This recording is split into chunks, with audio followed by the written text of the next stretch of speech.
ये क्या है?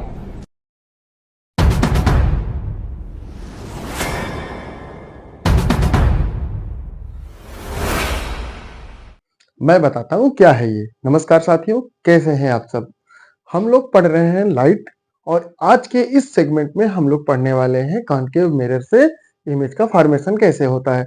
इसी के सीक्वेंस में आइए हम दिखाते हैं। अभी आपने देखा है शुरू में ये क्या था।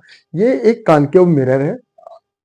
इसको टच करने के बाद इसका ये जो रिफ्लेक्टिंग एरिया है ये अंदर की ओर दबा हुआ है, और आप देख सकते हैं ये जो बाहर उभरा हुआ भाग है इस पे पॉलिश की हुई है, और ये आपका रिफ्लेक्टिंग एरिया है। यहाँ से ही हम लोग सारी चीजें पढ़ते हैं। यहाँ से रिफ्लेक्शन होता है किस तरीके से और कैसा इमेज फॉर्मेशन होता है। हम लोग उन स्टेजेस के बारे में पढ़ रहे हैं जब ऑब्जेक्ट के डिफरेंट डिफरेंट स्टेज होंगे और उनसे इमेज किस तरीके से फॉर्म होगा। तो आज हम लोग बात करने वाले हैं सेकेंड स्टेज के बारे में। सेकेंड स्टेज में वस्तु, जो हमारा ऑब्जेक्ट है, वो इनफाइनाइट और सेंटर ऑफ कर्वेचर के बीच में कहीं है। तो आइए उस चीज को पढ़ते हैं और समझते हैं। लेकिन उस चीज को पढ़ने समझने से पहले, आज के सेगमेंट की शुरुआत करने से पहले, मैं आप लोगों को अभी हाल ही फिलहाल में मैंने एक जगह पढ़ा, मुझे बहुत अच्छा लगा। व्हिटियर की एक लाइन है, बहुत बेहतरीन लाइन है। आप समझिएगा इसके मर्म को, आपको बहुत आनंद आएगा। उन्होंने कहा कि इस संसार में यदि सबसे दुखद कुछ है, बोले गए और लिखे गए शब्दों में यदि सबसे दुखद कोई शब्द है तो ये है मैं कर सकता था। मतलब अगर हमारे पास कैपेसिटी है तो हम उस चीज को सही समय पे क्यों नहीं प्रयोग करते हैं। तो इस लाइन के साथ अपने दिन की शुरुआत करिए, अपनी पोटेंसी को पहचानिए, और ये बात कि मैं कर सकता था, नहीं, मैं करता हूं, मैं करूंगा, आज ही होना चाहिए। आइए अपने सेगमेंट की शुरुआत करते हैं और हम लोग पढ़ेंगे इमेज फॉर्मेशन के बारे में। स्टेज 2। आज हम लोग ले आते हैं अपने ऑब्जेक्ट को सेंटर ऑफ कर्वेचर और इनफाइनाइट के बीच में। चलिए, मिरर तो आप लोगों को मैंने दिखाई दिया। मान लेते हैं ये हमारा मिरर है।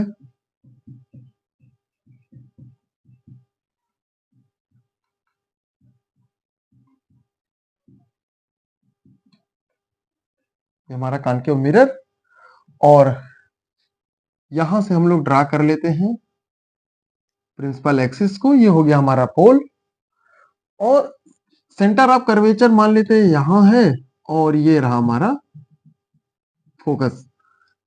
तो हमने पहले स्टेज में देखा था कि ऑब्जेक्ट हमारा इनफाइनाइट पे था।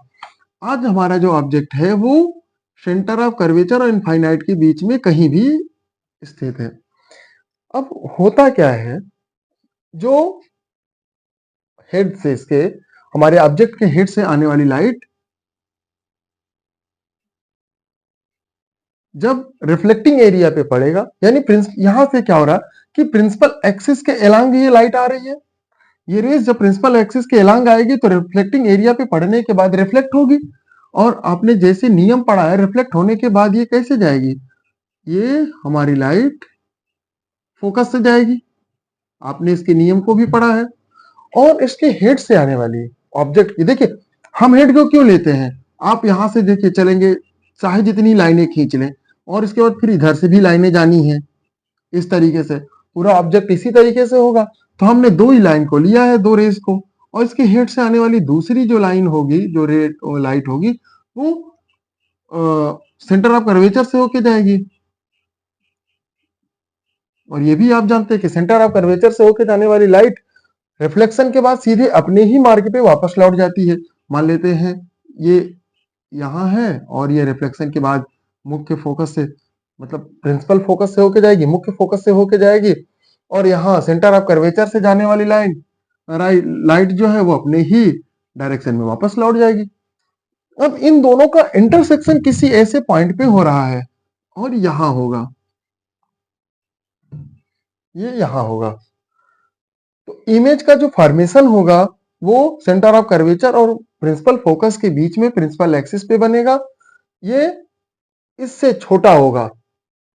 यानी जो इमेज बनेगा वो रियल इमेज होगा और जो हमारा मेन ऑब्जेक्ट है उससे छोटा होगा, उसका इन्वर्स होगा यानी उल्टा होगा और वास्तविक होगा। तो एक सेकंड मतलब एक लाइन में अगर हमें समझना हो कि अगर हमारा ऑब्जेक्ट, ध्यान से समझिएगा, हमारा ऑब्जेक्ट सेंटर ऑफ कर्वेचर और इनफाइनाइट के बीच में कहीं हो तो उसका इमेज सेंटर ऑफ कर्वेचर और फोकस के बीच में कहीं बनेगा, उल्टा रियल इमेज होगा, इनवर्स इमेज होगा और अपने आपके मेन ऑब्जेक्ट से छोटा होगा। ये स्टेज हमारा 2 है। ये हमारा स्टेज 2 है। आज केवल इतना ही पढ़िएगा, एक बार और वीडियो को देखिएगा, समझिएगा और फिर इस चीज को जब आप विजुअलाइज करिएगा, देखिएगा कि ये कैसे है, तो आप लोग इसको आसानी से मेमोराइज कर पाएंगे। ध्यान रखिएगा कि आपके परीक्षा के लिए ये अत्यंत महत्वपूर्ण है, इसलिए इसे जरूर ध्यान से समझिएगा। आज के लिए इतना ही। बने रहिए आपके अपने YouTube चैनल पे आरामदायक के साथ। वीडियो को लाइक करिए, चैनल को सब्सक्राइब करिएगा, दोस्तों के साथ शेयर करिए। बहुत बहुत धन्यवाद।